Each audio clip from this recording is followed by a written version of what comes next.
Hello friends, welcome back to another Value Vintage Cards video. So I'm going to run through my most recent local card store pickups, LCS if you will. So like I said, I always leave the price tags on when I can just to give you an idea of what they were marked at, which I always feel like is negotiable, but that's what pulls you in to at least say maybe that's worth talking about. So kind of a cool little, he has a box of just oddball stuff, as he calls it. Call it what you will. But these are so that was Eddie Collins. These are the Laughlins. I think it's 1974. I don't know if there's 1975 as well, or if they're kind of double labeled. Al Spalding, obviously Sporting Goods Empire, King Kelly. And a couple things I like. The images are more or less stolen from other popular cards,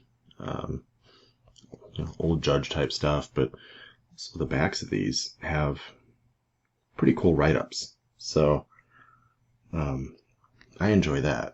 And then you get some players that, Dan Brothers. I don't have a Dan Brothers card just yet. That's on the big list. So I'm trying to get one of every Hall of Famer. These don't count. It has to be playing days. This one's going to be a killer when I add that. Pud Galvin, anything Pud Galvin is big dollars. He's really expensive. There's nothing under thousands from what I've seen of playing days of him. This next one, I should have bought this gosh darn card. Buck Ewing and Mascot. There was one at maybe REA, I think, several auctions back, and I was in it, and I was like, I gotta prioritize other things. But some cards you don't get, and you're like, it's fine, I'll get it eventually. That's one of those that it's not like it's gonna pop up in the next auction. That's a tough one. That's a really, really tough one. So that's not as easy to just ignore and say, oh well. Cap Anson, one of the best players / worst people, at least from a racial acceptance. I don't know. There was times it seemed his players liked him when he was a manager. So I don't want to completely discredit him as a human being, but if you had to say good or bad, you'd probably err on the side and say bad, because he was definitely a very, very racist individual. So not a good dude. Great player. Part of the story. So I know some people don't collect players like that because they don't want to have that, almost like just bad karma in the air. But it's also just part of the story. There's a degree of understanding, both sides and the historical perspective, and you don't have to agree with it or support it, but to ignore it is also not necessarily going to tell the full story. So the last one I actually bought in duplicate, and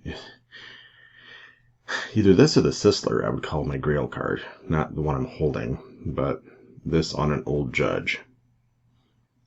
Old Hoss Radburn. Big money.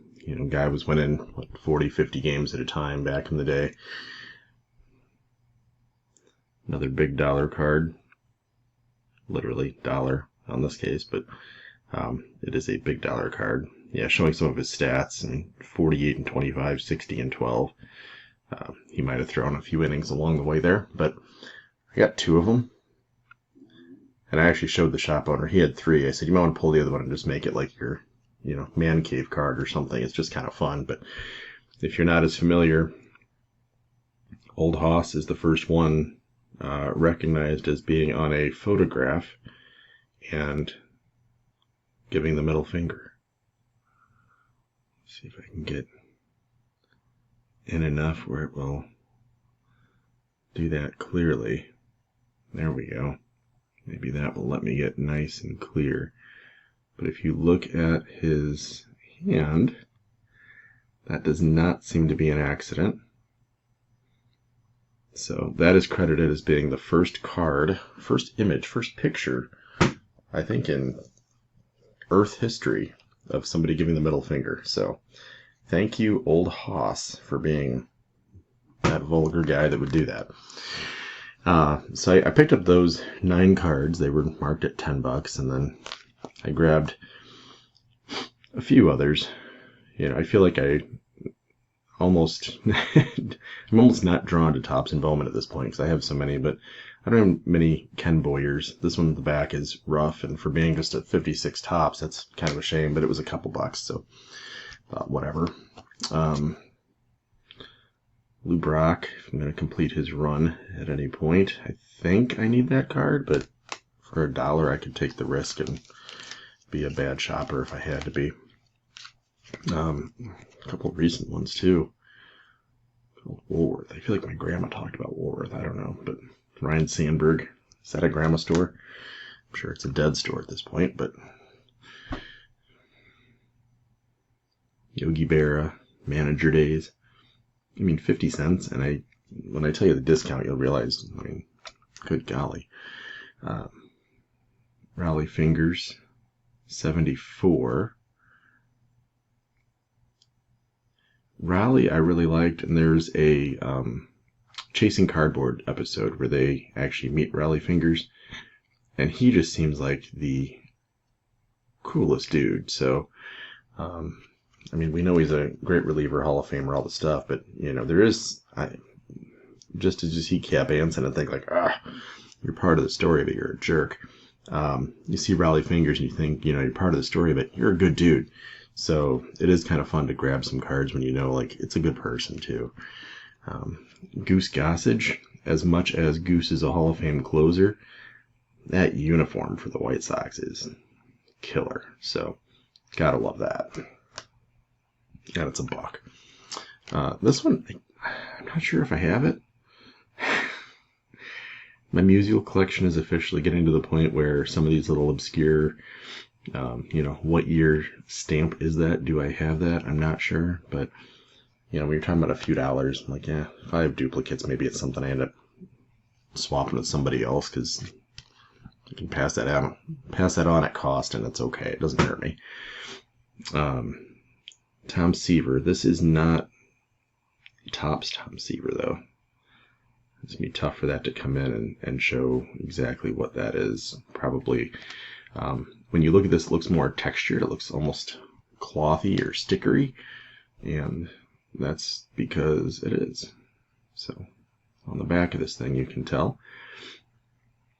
Fold corners, bottom line, peel sticker. So, these are fun. I would say if you're, you know, when you dig in, you start looking for varieties, whether it's Hostess and Kellogg's type stuff in the 70s, or you start going for things like that where it's like a sticker and something different. Last two are the big ones. It's not a big trip, but that's okay.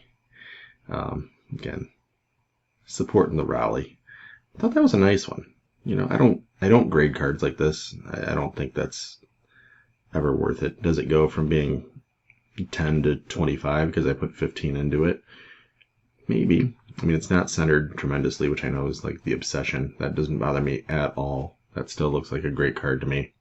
That's how Topps issued it. So the sides aren't crushed. Corners are nice. Image is shiny and awesome. Youthful Raleigh. No mustache. That's crazy. Love that. So back is clean and nice, and all things are good with that. So I have no issues with that. And then the last one, I'll call that the biggest, even though dollar-wise it's the same as the Raleigh. But I thought that Giant Gunners, I didn't have that. I don't know why. I don't know how that escaped me. It seems like that's an Aaron card all day long. But Mays and Cepeda, Giant Gunners. Everything about it's pretty good. It's a solid card. Again, I don't grade these things. They're $10. And honestly, I mean, the way I look at it, if I can send these two in. This is not going to be my grading discussion video by any means, but if I send those two in, it's $30. If I walk into the local card shop I could buy all this for 30 bucks. What would you rather have? These two in a slab or all these added to your collection? And that's how I view these things. If I'm going to have limited funds, putting a little pretty case on it, if I'm selling it, if I'm flipping it, if it's a $900 card, okay, maybe we talk about putting the 15 bucks on it. But for me, when I'm talking these lower dollar things, like I'd rather have those added than have those things in a pretty case. That's just me. That's my preference. I know some folks are grading everything. It looks like it's going to score out, and probably net worth, net dollar, net everything. I don't think it was the right answer. I think we both win, so that's fine. But that's my take on it. I'd rather have more cards. Leave my estate to the issue of figuring out how to sell more stuff than making it easy on them, I guess. And maybe that will shift as I progress in life. But for right now, I'd rather hoard more cards. So that's my take. Did not mean for that to be a opinion thrown into this video. I really just wanted to share the local card shop stuff. So if you go through and add it all up, it's right at 50 bucks, I think. 32, 35, almost 40, 50, right around 50 bucks, like almost to the penny. I originally took one of them out, one of the $10. I took the Raleigh out and I said, how much for these? Are 40. And he's like, I thought you wanted that one too. And I said, well, I got to be smart today, let's keep it on the cheap. And he said, well, I was going to say throw that one back in there and let's just call it 30. I was like, all right, so you're talking 60%. So it's like, all right, I'll separate from 30 bucks. So what's cool is, you can either say I got a couple cards free, either I got like these two free, or you say, that's $6. Now the Seaver's 3. And then one of the things I like about, if you have a local card shop, go support, because I don't care how cheap you get that. Goose Gossage in pretty good shape for 60 cents.